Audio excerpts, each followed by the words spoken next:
He's actually a part-time. He was full-time, then he went to part-time, now he's back full-time. It's Lance Brown. Okay. And he decided to come back to us full-time. Our vehicles are still yellow because we're waiting on the new Durangos to arrive. We keep getting pushed back. I don't know if it's because of COVID or what the issues are, but they, the salesman promised me that they should be here by the end of the month. Of course, we're going to hold him to it. The next one that's still green is equipment. Out there at the side that you'll notice it says the flock cameras are going to be installed by the end of March. Training is still up to date. We're continuing for what we have planned for 2021, doing in-house training, and then starting hopefully by the end of the month, we're going to start sending the guys out for tactical training, active shooter training, things of that nature, different courses provided throughout the state. Issues and concerns. The only major concern that we have and complaints we've been getting is, of course, the speeding. And so we've increased patrols. Our ADECA grants are still in place, so the guys are still working that, and we've actually issued basically a zero tolerance for a lot of, especially our residential areas and Mooney Road, of course, anywhere in town, a lot of these places. So it's going to be zero tolerance. So we ask everybody, please, just obey the speed limit. Highlights and opportunities. Of course, we're currently in the process of hiring a dispatcher. That's been taken care of.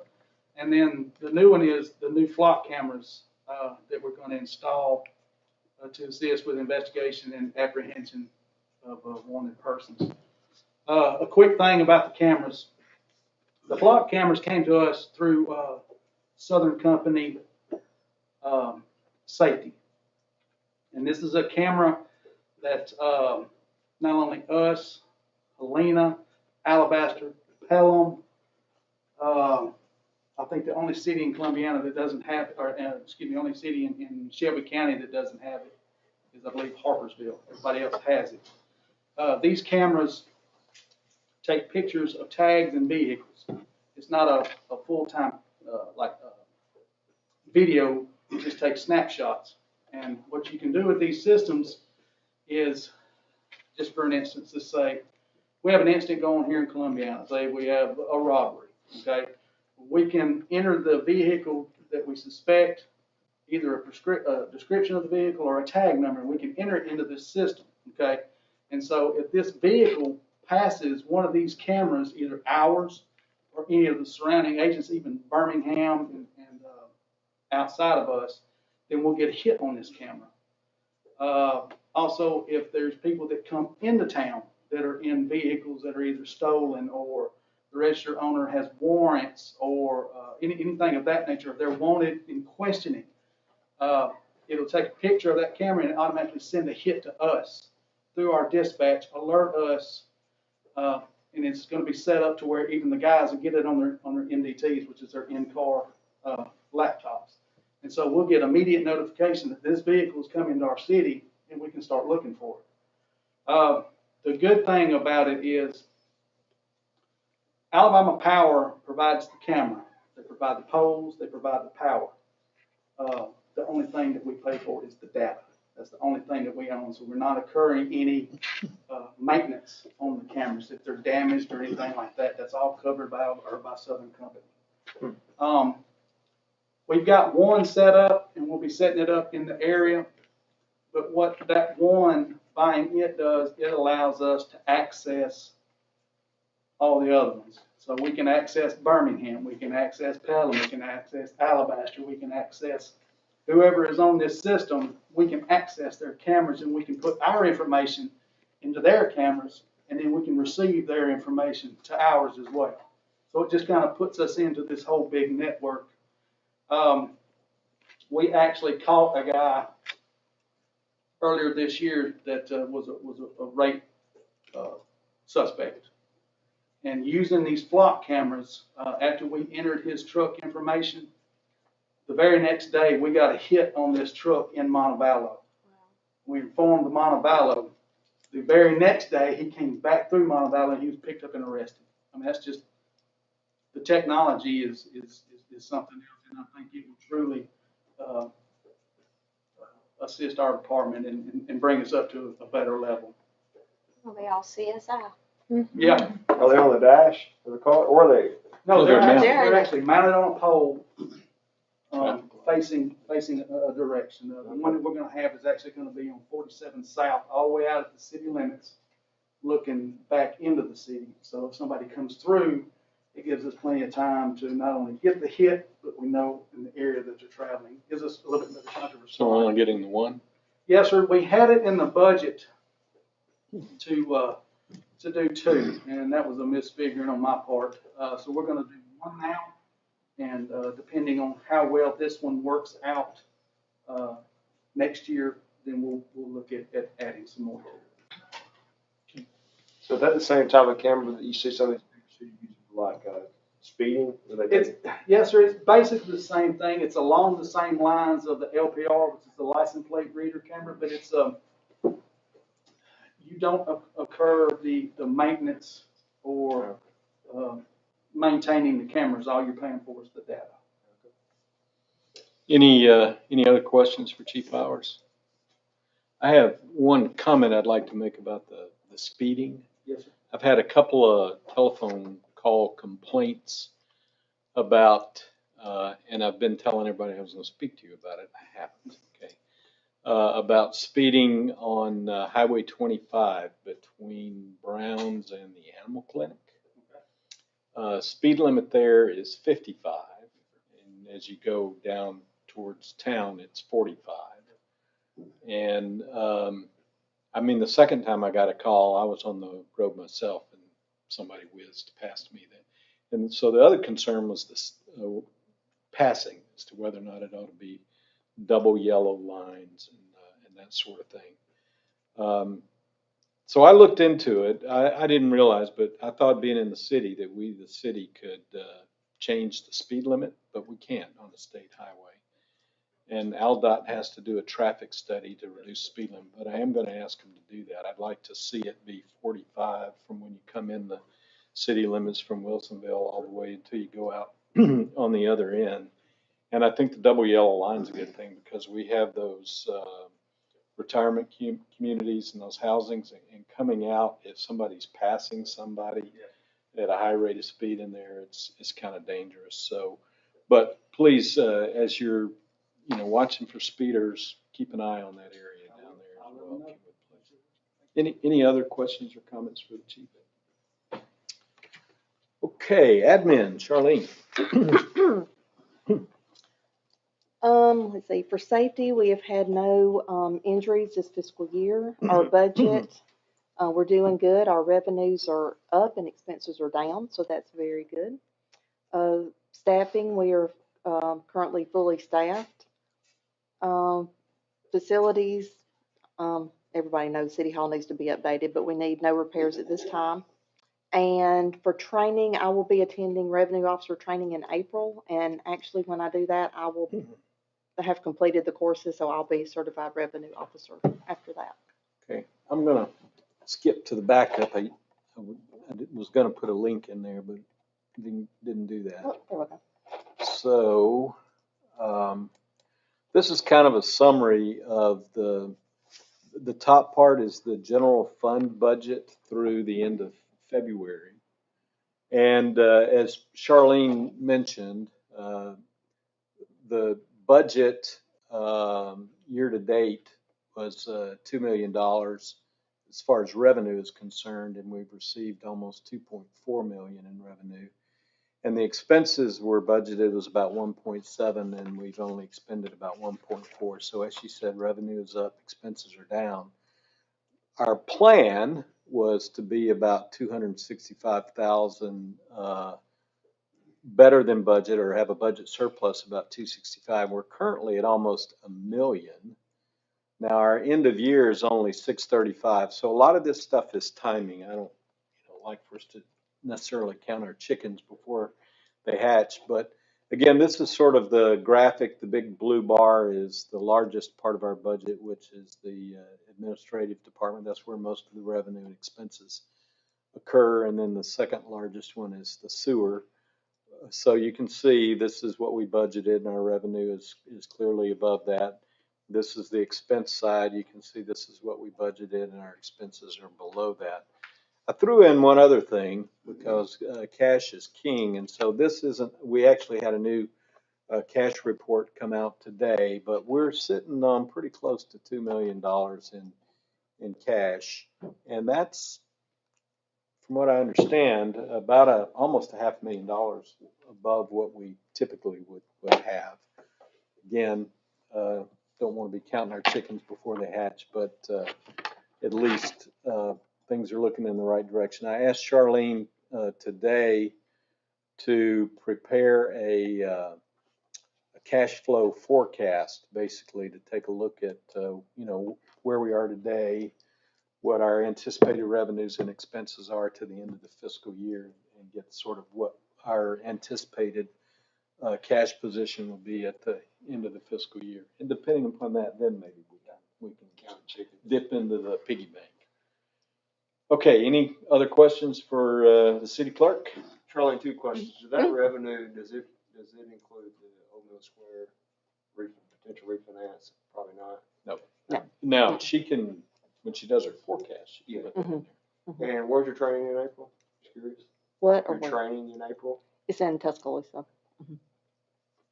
Good. Yeah, I know. Is that on site? It is. Good. Any other questions, comments? Okay, Public Works, Alan. Right now, we have no safety issues or budgets running on track and everything. We're still down 2 people in the street sanitation department this time. Vehicles are still at the point that we need to do some more updating on them as we can afford to. Equipment's in the same position of needing to be updated and stuff. Training is fine. Facilities, we're still working on it. And the big thing on highlighting opportunity is that the county has lit the bid on the paving projects that we got scheduled here in town, which is all of North Main down to the water department there where their apron starts at for 47. Round the roundabout and up Mildred Street to get rid of the speed bumps and inverted speed bumps up through there. Plan is to grind that down, and we should know something in the next, by the end of this month or 1st of April, what the final cost is gonna be on it.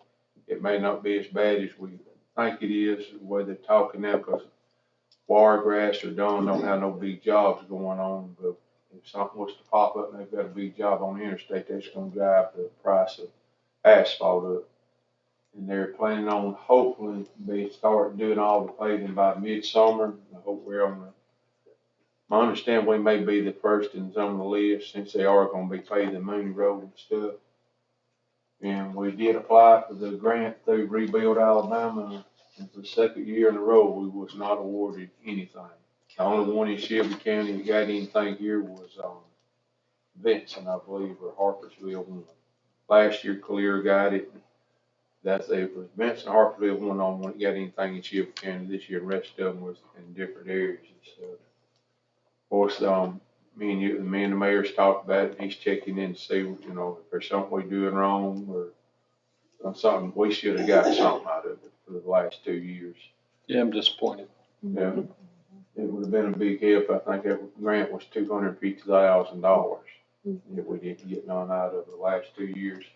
Issues, concerns, like the staffing and stuff, we're still going through that, trying to get the roads paved. And y'all, like I said, y'all working on the shop and office building for us to get into it this time. We still got a few electrical problems at Bolton Field that we're still working on and stuff in between these showers and stuff. Other than that, everything's running fine. Questions?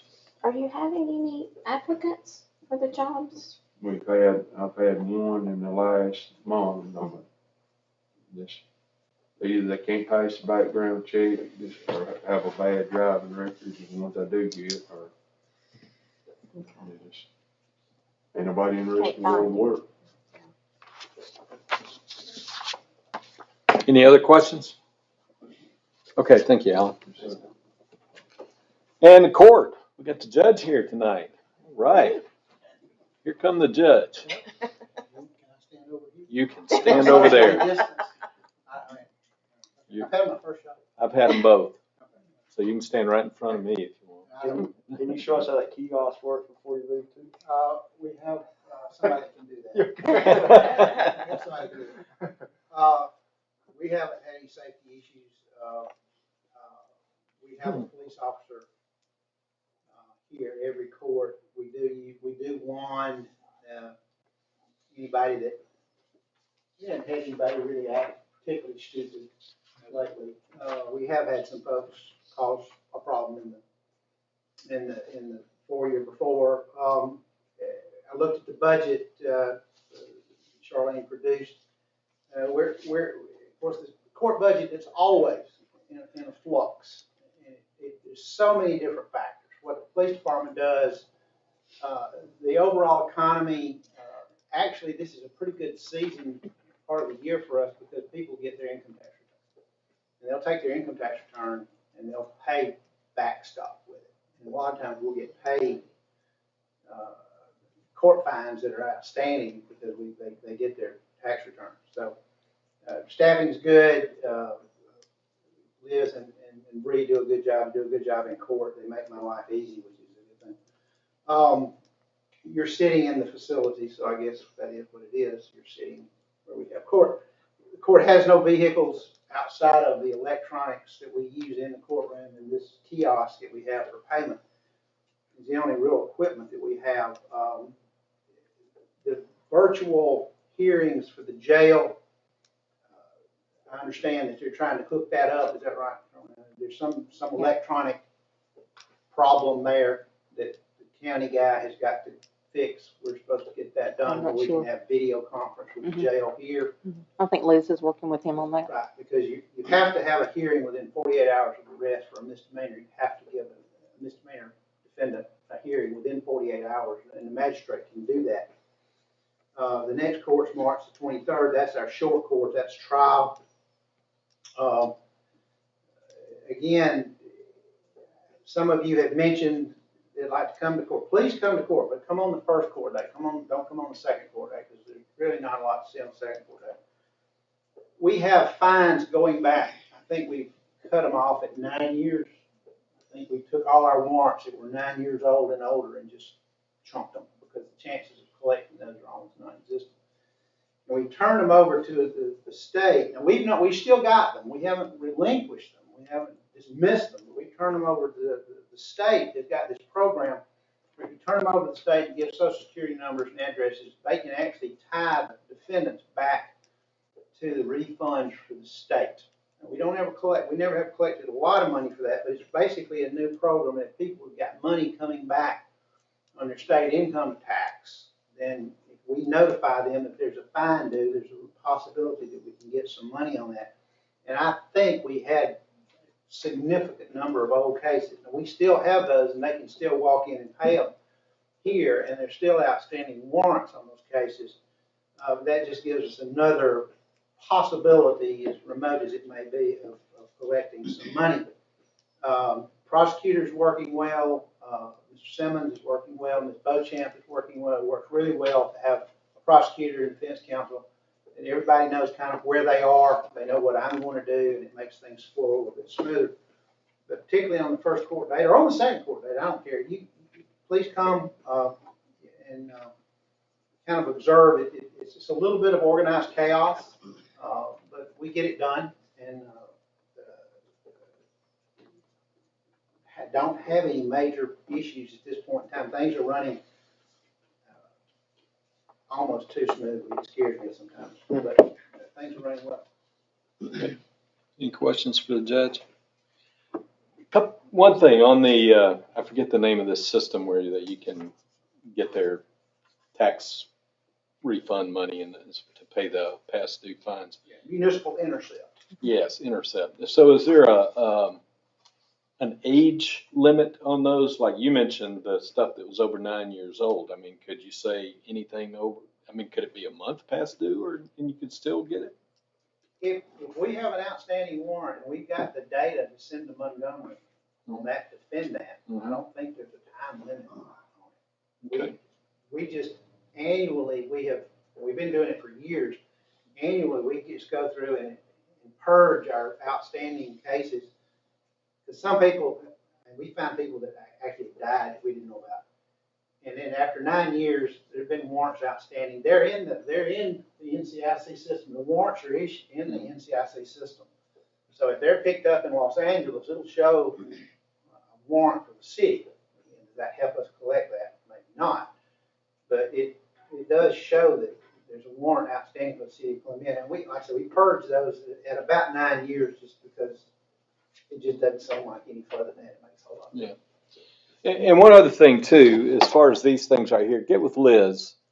You know, these metrics here were pretty much examples or guides for the departments. And what I really want the departments to do is brief whatever's relevant to their department. So, you know, you can get rid of vehicles, equipment, tools. Now you do have the kiosks and stuff. So if you want, but if you think there are more relevant things to put on there, put them on there. And if it's not relevant, take them off. I mean, it can be two things if that's really all you got to brief that's relevant. So But the biggest problem we have, and you know this, the biggest problem we have is people will come in, I want to take care of my case, I plead guilty, we set a fine, and those fines are set by the state or they're set by you guys. And I have authority within certain limitations to increase it or decrease it. I cannot go above a certain figure under Alabama law. And we set those fines, we get them to sign a paper that say they're gonna pay those fines, we give them an opportunity to pay those fines on a $50 a month or $75 a month. I generally won't go over $75 a month. And they sign that paper and they walk out with that paper. There's their signature on it and my signature on it or Liz's signature on it. Okay? I call it a contract. And then they never show up. That is a constant. That is the single biggest problem with people. He does his job, we do our job, and then the defendants don't do their job. yeah, so, you know, maybe that's a metric, overdue fines or something like that. That's a Yeah. metric. And I don't, after 40 years, I can't tell you how to do it. All right, they say what gets measured gets done, but we'll see. Any other questions for the judge? All right, thanks a lot. Appreciate that. All right, board reports. Planning Commission. Charlene, you got something to talk about there? We just had our planning commission meeting last Thursday. We're still working to update our zoning ordinance. We had someone come to us, you know, requesting a subdivision of some property. We had to make some recommendations for that. And, we did approve the plat for High Point, the subdivision that's coming to 70 and 343 Amos Mitchell Road. That was approved at the council meeting, at the planning commission meeting. So now they'll start working on getting permits and everything to start that project. Any questions for Charlene? Main Street, Columbiana. All right, so the Main Street Board met on the 9th, and they are in the process of hiring a Main Street director. They set some events for the next little while. They had the Easter Bunny tea on Saturday and raised $1,000, so that's fantastic for them. And then they set a date for an art walk. So Shelby County Schools, as we all know, they're not allowing parents to come into the schools for band performances or choir performances or art shows or anything like that. And so Main Street Columbiana has partnered with Shelby County Schools to do all of that in April on Main Street outside. So there'll be choir performances and band performances, art shows. All the merchants have agreed to put some art in their windows and in their shops so that we can kind of showcase our students because they haven't had that opportunity this year. So that date is April the 24th. It's a Saturday, and that will run all day long. So they'll start at 10, and they will not be over until 7:30 that night. There are 32 schools participating. Wow. So it's going to be a big, big day. I'm super excited about it. So we set that date, and then most of you know Joel Dixon. Joel is on the Main Street Columbiana board, and he is an avid runner. And so he has agreed to head up. A long time ago at Liberty Day, we did a Liberty Day 5K. And so he's going to bring that back to Liberty Day and kind of organize all of that. So that should be a fun event for Main Street. So it's exciting. Lots of things happening. Any questions for Ally? Are there any more committees or boards that have met? Park and Rec. Park and Rec, okay. Yeah, we met last, Wednesday on the 10th, and, we went back to the fall to discuss, football, baseball, softball leagues that got to participate, even with COVID going on, and it was real exciting that they got to complete the season. We actually had, our football division, I'm sure, had more people because the surrounding communities canceled their football leagues. And I noticed kids at the school, I teach at the elementary school, and they'd say so-and-so from Chelsea was on their team, that kind of thing. So, but anyway, our minor division, they won their championship, which is a big deal for the kids. But anyway, those three sports had a great fall season, and then we head toward the winter sport, which was City League basketball, and we were real disappointed that we didn't get to have the league this year. And I'm sure it's due to COVID and not allowing so many people in the schools to either practice or have games. We had high school games, but they limited to 20%. Well, that was basically parents of both teams, and in between games, you had to go outside. It'd be 20 degrees, you'd have to go out and that kind of thing. So it was miserable this year for high school basketball. And I hate the kids didn't get to participate because they really love basketball here in this town. I actually had kids this week, 6 or 8 of them asked me, when are we having basketball sign-ups? I said, honey, we're not having them until November, so y'all be ready to sign up. They'll send flyers out. Then we head toward January. We had sign-ups for the boys baseball, and they had a great turnout like they always do. And what surprised me mostly was the girls. They had been down in numbers for the past 2 or 3 years, and I'm the softball coach at high school, so I was excited to see that they have 2+ teams in multiple divisions this year. So, that was good for the kids, and I think everybody's wanting to get out and see the kids participate, which they need to do. And I'm just glad that parents are signing them up because you don't have to be the best player on a team to play. There's more benefits to be on a team than being the great player, so everybody can do something for the team. But anyway, the girls have already started playing, and last weekend the boys had opening day, and my softball team, we were in Faulkville, Alabama, north of Coleman, and on my way home, we stopped and ate, and I was looking at my social media, well, everything popped up talking about, man, so-and-so played great, and we won the game. I was thinking, gosh, I should have carried my team to the baseball field. Maybe we could have got some of that win. We've kind of been struggling a little bit this year. But really, it was a great day for baseball, I'm sure. Ricky can probably explain more of that, but I know the kids are awfully excited, at school about playing and that kind of thing that they talk to me about. But Ricky and them do a great job, and everybody's involved with baseball, just as Joel Dixon is in charge of softball, and just good quality people in charge and moving our leagues forward. But anyway, just some other discussions down at Bolton. We have some bleacher repairs that we had to postpone. They're fine to sit on and that kind of thing. We're just going to fix them, but the lumber prices are outrageous, so we're kind of going to wait a little bit to fix them. We had damage from the storms back in the fall on our batting cages, one at Bolton, one at Lewis, and out at the boys complex.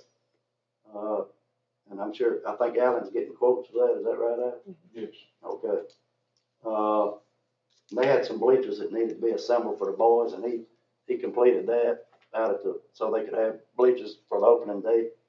And one thing about Alan, if you need something at the city fields, he's always there to help you out, go the extra mile. So we really appreciate Alan and everything he does for the city.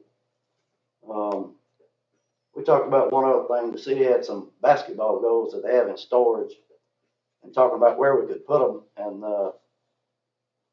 I just brought up, gosh, we could use those at the elementary school because we need some goals on the track for the kids. If they're going to be in storage, so maybe we can get one or two of those to put outside so kids can come shoot, not just during school, on the weekends to have something to do, and that kind of thing.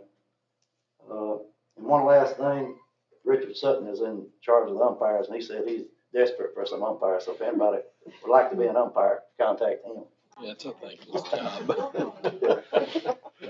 But anyway, I do think just to add, what Ashley said, that if nobody's got any objections up here, I think we thought that that'd be a good gesture and a good thing for the schools to put those goals out there. And something we've talked about for the longest time now. I know we have the basketball goals out there at where the Old Mill Square is now for the longest time, but when that development happened, those goals got taken down. So I think as we go forward, we may have a conversation about where we can put a basketball goal court in town that's local for kids to play. So that's something, but actually gave a good update, and I just echo what he said about Al's group. They've worked a lot at the ballparks, and we sure do appreciate that. So thank you, Al. Okay. So yeah, I would like for you guys to maybe provide me with a list of things that are needed at the park. And, Al's going out and getting some quotes. We'll figure out what that stuff costs and then see what we can do to help get the park up to speed. And then we really want to, I think we really ought to, and you guys may have already done it, but let's make sure we think through where we want to put these basketball goals. Yeah, absolutely. In the right place. Well, I do see a lot of people walking on the weekends out at the track, and you see their kids running around, and it probably would be nice to have one or two out there, so the kids can be doing that while mama's walking. Yeah. Yep. So anyway, so if nobody has any objections, I guess we can work with Al to get those over there and find some way to put them in the ground and let them be used for sure. It's funny, when you brought up umpires, when I was a kid playing, and I know that was back in the Stone Age, Johnny Ray of Johnny Ray Barbecue fame was one of my Little League umpires. And now his eyes weren't all that good, but he was a great umpire. He really got into it. He was a lot of fun. He cooked good barbecue too. Yeah, that's right. At least umpires get paid, so if you're gonna get hollered at, might as well get paid. All right, any other questions, comments for Park and Rec? Any other boards that we missed? And I didn't see you sneak in there, Karen, so let's let the record show that I got her. Councilwoman Lilly is here. Okay, I think that's got it. So we have a proclamation. I'm not going to read all this stuff to you. This stuff, you can read it if you can read that small print. You're certainly welcome to do that, and you can also read it on our website. But I wanted to talk about this. This proclamation is to recognize the week beginning 21st of March as National Safe Place Week. There's actually a National Safe Place program, and you can actually get federal assistance for volunteers and businesses and whatnot to provide a safe haven for runaway kids, abused kids, things of that nature, a safe place for young people. And there's more than 1,500 communities in 38 states that administer a safe place program at 22,000 different locations. Now, I'm not aware if we have one in Columbiana or not. Do we have an active safe place program? Piggly Wiggly is a safe place, and is there another? The library. So do we have anyone who actually oversees and is in charge of that program for our city? Because I'm not aware of that.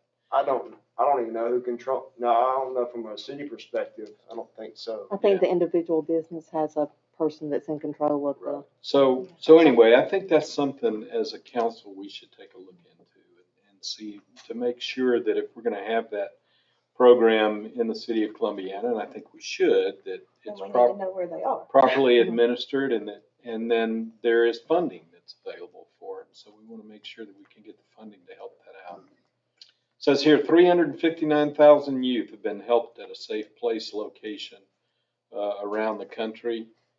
And since its inception in '83, more than 15 million youth have been educated through the Safe Place Network on where they can go, outreach efforts that are available to them and whatnot. So I think it's a good program, and therefore, we're going to, as the city council, I'll read the last part of this. Now, therefore, be it resolved that the City Council of the City of Columbiana, Alabama recognizes the week of March 21 through March 27 as National Safe Place Week and calls upon the people of Columbiana, Alabama and interested groups to promote awareness of and volunteer involvement in the Safe Place program and observe the week with appropriate ceremonies and activities. So the first part of that call is for us here in the city leadership and the city council to make sure that we've got a viable program here in the city. So, any questions, comments on that? Okay, so now what we're going to need to do is we're going to need to suspend the council meeting to have a public hearing, and we will reconvene the council meeting after the public hearing on a rezoning request. And I want to kind of real quickly kind of go over the rules of procedure. So proper notice was given that we were having a regularly scheduled meeting of the Columbiana City Council, given in advance as we always do. And that notice is still outside on the bulletin board, and it'll remain posted throughout this scheduled meeting. So I'm going to entertain shortly a motion to suspend this meeting to go to the public hearing. And the public hearing is for people, anyone who wants to make a comment for or a comment opposing the proposed rezoning request. And it's not really a dialogue between the council and those who comment. It's for us to listen to those comments. And then after the comments have been made, then the council meeting will reconvene and the council can conduct any discussion that it wishes to before we move forward on that. So at this point in time, I'll entertain a motion to suspend this regularly scheduled council meeting in order to have a public hearing. Is there a motion? Mr. Mayor, I make a motion that we suspend the regular scheduled meeting. Okay, is there a second? Second. Okay. So all in favor to suspend the regular meeting in order to hold a public hearing, it needs to be unanimous consent. So say aye. Aye. It has to Any be a- opposed? It has to be a You need a roll roll call vote. vote? Mhm. Okay, we'll have a roll call then. Councilmember Lilly, Yes. Mizell, Yes. Rushton, Yes. King, Yes. Phillips, Yes. Mayor Mitchell. Yes. So that was my next step on my script here, was ask you to do the roll call. Yes. So you beat me to it. Committee. Okay. All right, so I'm going to call to order the public hearing to hear from anyone speaking for or against the rezoning of that particular parcel, which is tax parcel 217-264-401-002.000 from R1 to B2. This property is located at 201 Highway 47 South. Charlene is a planning commission. You want to talk about R2 versus B2, or can you? R2 is strictly residential, B2 is business. This is for the property next door that's Randy and Susie Clements, bed and breakfast. They decided just to move it from residential to business. It could have been left as residential because, it's kind of an Airbnb thing. they just thought later on, you know, if they go ahead and rezone it to B2, you know, they might have to do that later on anyway. So it won't change. Basically, it doesn't really change anything except for the zoning, you know, of that piece of property. Okay, would anyone like to speak in favor of the rezoning request? And I don't think he's here. I'm assuming Randy would be in favor if he was here. If he was here. Mhm. Would anyone like to speak against the zoning request? All right, that makes it easy. Mhm. So there being no comments, so at this time I'll entertain a motion to adjourn the public hearing. Mr. Mayor, I make a motion that we adjourn the public hearing. Second. Okay, the public hearing is adjourned and I reconvene the council meeting. I do need to get a sign-in sheet of everybody that's here, just stating that they were here for the public hearing. You can start on there and then I'll send it out. Yeah, you initial. That's the ordinance, that would be required, so, Mr. Mayor, yes, I propose that we suspend the rules to adopt this ordinance at its first reading. thank you. Is there a second? Second. Okay, all in favor of the motion to suspend the rules, say aye. Okay, so is there a recommendation then to adopt the ordinance?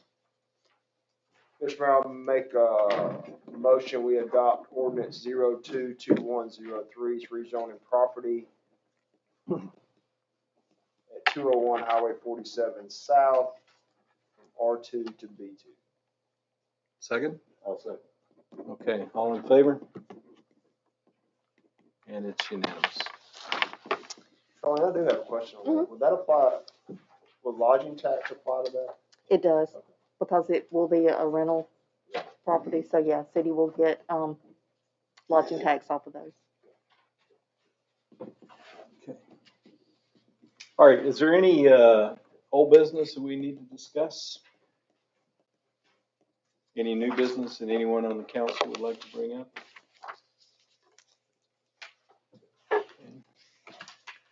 All right, mayor's report. We've talked about the debt refunding at several different meetings. We talked about there is an amendment 772 validation process. I was notified either yesterday or this morning. I don't remember now which, but our attorney sent me an email, said he has filed the amendment 772 validation. And so he's waiting for the court to set a hearing date for the 772 hearing. We conducted a virtual meeting with Kenneth Boswell. He's the director of the Alabama Department of Economic and Community Affairs, commonly known as ADECA. A lot of the grants that we get for various and sundry municipal things, for example, like our sewer grant that we recently, they come through ADECA. So we had a very, very good telephone call. We talked about economic development resources that the state and ADECA have available to the city of Columbiana. We talked about opportunity zones. I had previously held a meeting with Director Boswell's, I don't know his title, so I'll call him the guru or the Wizard of Oz, the guru of opportunity zones. To try to learn more, because Columbiana does sit in the only economic opportunity zone in Shelby County.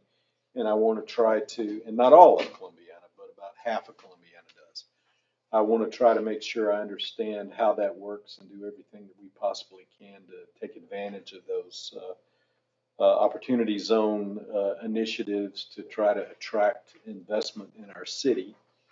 And then what I was really pleased with is Director Boswell is a former municipal mayor. He spent a long time as the mayor of Enterprise, Alabama. And he says, it's, seeing it as far as coming to Columbiana and seeing what's going on there and where there might be opportunities. So he said, I'd like to schedule a visit to Columbiana, and we'll go around and we'll look at stuff, and I'll say, okay, this is where we can help you. This is where. And I thought that was absolutely great. So he has scheduled that follow-up meeting. Unfortunately, because of his schedule, we can't do it until July. It's not on the chart there, but I also want to thank State Representative Corley Ellis, because I had spoken to Corley about this and opportunity zones and everything, and he set up this meeting with Director Boswell, and I really thought it was a great meeting. I'm really looking forward to his visit to Columbiana. There is a new facility that has just opened in Columbiana. It's operated by a company called Contain Logistics, and they have taken over a portion of what used to be the Vulcan Materials facility. A new owner has bought the property and has refurbished it and upgrading it. And what Contain does is they do kitting and crating for automobile parts. And primarily now they're working on just one contract where they are kitting and crating parts for Mercedes to be sent to various manufacturing and assembly facilities for Mercedes around the world. They've got a really sharp operation there and already have 40 employees working in the facility. I was really excited about it because I've been pitching to 58 Inc., which is the economic development arm of Shelby County, that Columbiana would be the perfect place, our industrial park, for automobile parts manufacturers and suppliers. We're 40 miles from Lincoln, Alabama, where Honda has a assembly plant. We're 60 miles from Vance, where Mercedes facility is, about 75 miles from the Hyundai facility in Montgomery, and right around 100 miles from Toyota's facility in Huntsville, or in the Huntsville area. So we are very centrally located to where manufacturers who potentially would supply all of those companies could set up shop here in our industrial facility. And they've got this kitting company right there who can kit their parts and ship them out for them. So I was really, really excited to get Contain in here. And hopefully soon we'll have a little ribbon cutting ceremony and whatnot.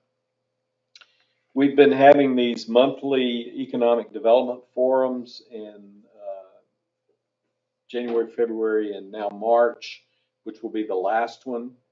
And I would like to encourage